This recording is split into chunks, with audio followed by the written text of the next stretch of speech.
Hello everyone, welcome to another video, and welcome to a video that might be slightly controversial, because today we are going to look at GT Sport version 1.61 penalty system. I'm going to ask, is it as bad as people think? And I'm going to try to give you a few tips on how to survive some of its quirks. So with version 1.61, there was a sort of change to the algorithm on the penalty system, and as usual, when sort of a new penalty system comes into the game, I sort of look on the forums, I sort of watch the streams of some YouTubers, and generally I see sort of people say, oh, I've had a 1 second penalty here, I got a 4 second penalty for doing nothing, new penalty system's trash, Polyphony Digital are trash, you don't know what they're doing, they're incompetent, and all sorts of stuff like that. And to be honest with you, I could never really tend to take people's kind of, sort of, let's just say, anecdotal opinion at that point. What I tend to do when the sort of penalty system gets updated is I go into the Discover feature, I go into the replay section of that, and then I go and sort of look at the most recent kind of replays that have been uploaded with the new penalty system, and that gives me a large library of races to take a look at, and then I can sort of peruse over the penalties as they're dished out, and kind of sort of try to pick up an idea as to why they're getting them, if they're justified, and get a sort of general overview on how the penalty system is performing. So you can do this as well, anyone can do this, and it should give you a sort of bigger insight into how the penalty system's operating. So in this video I'm going to give you an insight as into what I've learned to sort of save you doing that, I guess, and then sort of maybe give you some tips towards the end of the video on how to avoid the sort of the most common penalties that the game is giving out. So probably the most common penalty I've seen is this penalty that we're about to see here. So the car behind, so it doesn't quite judge the braking right, comes into the corner, makes contact with the car in front. Sometimes it can just be the most slightest of touch, sometimes it can be a little bit of a heavier touch, but it doesn't necessarily have to really affect the car in front. But the car behind gets a 1 second penalty. So the game is pretty much saying that all these booty touches are pretty much ruled out now. The vast majority of the time that I've seen this happening, the car behind was getting the 1 second penalty. In that instance we get a 2 second penalty here. Now these are annoying penalties, but at the end of the day you should be avoiding contact with the cars around you. Even if the car in front is having a little bit of an instant, takes a bad corner, then it is at the end of the day up to you to sort of take avoiding action, whether it involves you having to hit the brakes, come off the throttle, take a different line. You are sort of the car behind it, and you should be trusted to avoid touching the car in front. So the Mazda goes a little bit wide there. The Beetle does try to take avoiding action, makes contact, but gets a 1 second penalty. And in this one here, it is the absolute slightest of touches, but it's just there, and the Mazda picks up a 1 second penalty. So this did seem to be a very, very common penalty, and it's going to be the source of a lot of frustration for many drivers. Lamborghini here is actually going to get a 3 second penalty for this one, makes 1 contact there, 2 contact, 3 contacts, and picks up a 3 second penalty. Now that did look a little bit harsh, and we will look at that one a little bit later on, as I tried to give you some advice on how to avoid those 1 second booty touch penalties. So next up we have got the punt off the track. And I am pleased to say that if you punt a driver off the track, you do generally seem to get a penalty. So the Lamborghini knocked the Viper off there and picked up a further 2 second penalty onto its 3 second penalty. Peugeot here is just going to send the Porsche to Narnia, as Ticheney would say, and picks up a 3 second penalty for its troubles. Now this is a good thing. I think we can all agree punting drivers off should be penalised, and does seem to be fairly consistent in sort of dishing the penalty out from what I could see. Now we have had penalty systems in the past where kind of most of these actions you're looking at the moment would not have resulted in a penalty for the car that was doing the punting. So we can definitely see this one as a positive step for the penalty system. And to be honest with you, I'm all for the sort of 1 second penalty for touching people in the backside as well, if I'm totally honest with you. I do think it's a skill to sort of follow a car very closely and not touch them, and hopefully it can kind of encourage other drivers to kind of start picking that skill up as well. So the Audi there actually just punts off 2 drivers in 2 corners and picks up a 2 second penalty on each instance. The one thing that's a little bit strange about this one, you might be thinking, is that why is it not a sort of blanket penalty for punting the driver off. So we've seen 3 second penalties, we've seen 2 second penalties, and we've seen, on this occasion, a 1 second penalty. Now, I am led to believe, and I don't know if it's 100% true, that sort of severity of the penalty is sometimes judged by your driver rating. In other words, lower rated drivers are punished less severely than higher rated drivers. Now, I'm not entirely sure if that's true, as I said, but as you can see here, we are getting sort of different numbers sort of popping up for very similar incidents. One of the last ones we're going to look at here, we've got the Spanish driver in the Mercedes, sends the first place car into the boonies and picks up a rightfully justified 3 second penalty. Moving on to the next thing is that the penalty system, let's just say it has a little bit of trouble when sort of crazy stuff goes on in front of it. So there's a bit of a melee there in front of it, massive amounts of contact, cars going all over the place, and the Hyundai, who was pretty much innocent during it, picks up a 3 second penalty. Merc here goes into turn 1 at Interlagos, Porsche misses the braking point massively, touches the Merc, hits the Lamborghini, but the Merc gets a 2 second penalty. Another mental incident here in a sort of low rated lobby. Aston Martin was fairly innocent and all that, to be honest with you.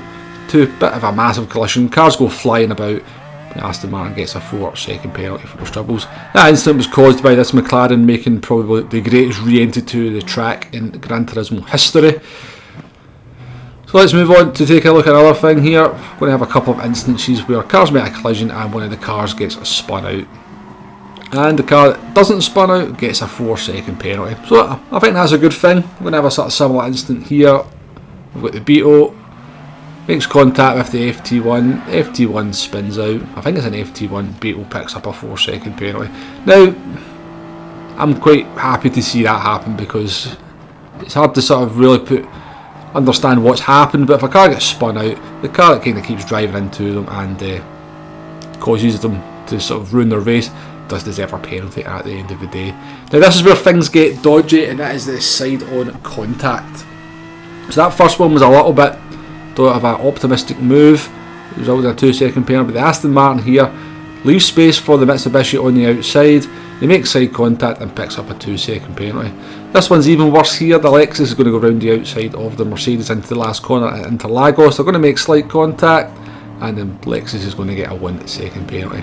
Now what I did notice from the vast majority of these instances is that when contact was made, the car that sort of was behind when the contact was made, if it then moved ahead of the car that it made contact with, the car that moved ahead would get the 2 second penalty. So in that instance there, the Audi is behind, makes contact, moves ahead, gets a 2 second penalty. So how can we avoid some of these penalties that we've been looking at throughout this video? We're going to go back to this Lamborghini here, and if we pause the video, couple of things to note here for the Lamborghini. We have got a car on our outside going into the next corner, and we have got a car that's recovering in front of us. So what would that tell me as a driver? It would tell me that I am possibly going to be compromised into the next corner and on my exit. So the Lamborghini follows the Viper, who seems to be taking avoidant action on the Corvette. So all is good here, but as we pause the video here, you can see the cars in front of us have been compromised on their exit. And if we look at the acceleration trace, we can see where Lamborghini is still on full throttle here. So we go full throttle into the scene of an accident. We make the first contact there. We look at throttle trace, we're still at full throttle. We make the second contact, we make the third contact. And we pick up a 3 second penalty for it. Now what the Lamborghini driver kind of had to do there was to just adjust their driving just a little bit, come off the throttle, sort of take a different line, avoid making contact, and you don't get the penalty. So again here we've got the Peugeot, but we've got a Mercedes that's recovering onto the track in front of us, unghost just in front of us, and we just drive into the back of him and make contact. The Mercedes is still trying to recover, we make a secondary contact and we pick up a 1 second penalty for one of those contacts. So really the Peugeot just had to sort of take into account what was going on in front of it. Got a car recovering in front of it, probably going to have dirty tyres in the hairpin, probably going to be slow in the middle of the corner. You've got to just adjust your driving accordingly and you can avoid sort of penalties like that. When it comes to sort of this kind of instance here, this is the one where the McLaren is going to rejoin the track and sort of spear the Aston Martin here. Again, it's just trying to look at what's going on around you. If you've noticed that McLaren off the track there, you've got the Peugeot going wide there. It very much looks like we're driving into an accident here, and as we sort of just slowly go forward, we are going to be the filling in a sandwich between two other cars. Now, I'm not saying that Aston Martin did anything wrong here. It may have been almost impossible to avoid this accident at the end of the day, but you can see we're fully on the throttle and we're sort of not really taking any avoidant action or sort of adjusting our line, our speed or anything as to what's going on around us. So when you see something going on in front of you, you've got to try and just be aware of what's going on with the other cars around you. Try and take avoidant action, and hopefully you can start avoiding getting terrible penalties like that one. At the end of the day, when it comes to a lot of penalties like that, I don't think any penalty system in the world could probably work out exactly what's happened. It would really just take a kind of manual steward to sort of really sort of look at all the sort of elements to that accident and work out what's happened. Obviously the McLaren re-entering the track has a lot to do with what went on there. So if you've made it to this point in the video, hopefully I've managed to give you a sort of little bit of an in-depth look at how the penalty system is currently operating. As I said, I don't think it's too bad at the moment. I'm certainly not saying it's perfect, it definitely still makes mistakes, but in the whole, so for all the examples I was looking at, I would say the majority of the time it was kind of making the right decision. Now it's going to require a little bit of adjustment because it is fairly sensitive when it comes to sort of little things like rear contact. It could maybe just turn down the sensitivity just a little bit when it comes to that, because some of the occasions I've seen it was just the merest of touch that was triggering a penalty. At the same time, if that's an element of driving, you're going to have to sort of eliminate to sort of try and avoid those penalties. I am glad to see that blatant punts are getting penalised fairly consistently. That's definitely a good thing. As I said, there has been times we've had the penalty system where blatant punts off the track would result in no penalty, so I'm definitely pleased to see that's a thing. Same with spinning another car out. Again, there was a time where you could get away with just spinning another car out penalty free, so it does appear that if you do that then you're going to pick up a penalty, which is also a good thing. Where it really is a little bit dodgy at the moment is the side on contact or side by side contact. Whatever the algorithm is doing at that point, it's making too many mistakes. It's sort of penalising cars that have done nothing wrong a little bit too often, so that's definitely one area of the penalty system that PD definitely need to get to work on. And well, to be honest with you, I could go on and on and on and on and on about the penalty system. It's a pretty complex subject. It's often a very subjective subject, and this is really just my opinions. I've not even kind of gone into anything like bump drafting so far, or even kind of how the sort of sportsmanship rating is working in terms of getting SR downs.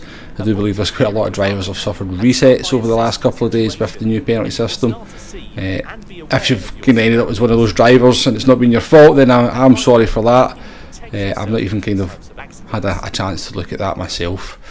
Anyway, one thing I will say just to finish off the video, do go back in and take a look at the racing etiquette videos. I found it quite refreshing going back in and looking at them, having looked at sort of over 100 examples of penalties, and it was quite apt that a lot of what was sort of been mentioned in there is definitely being enforced in the game.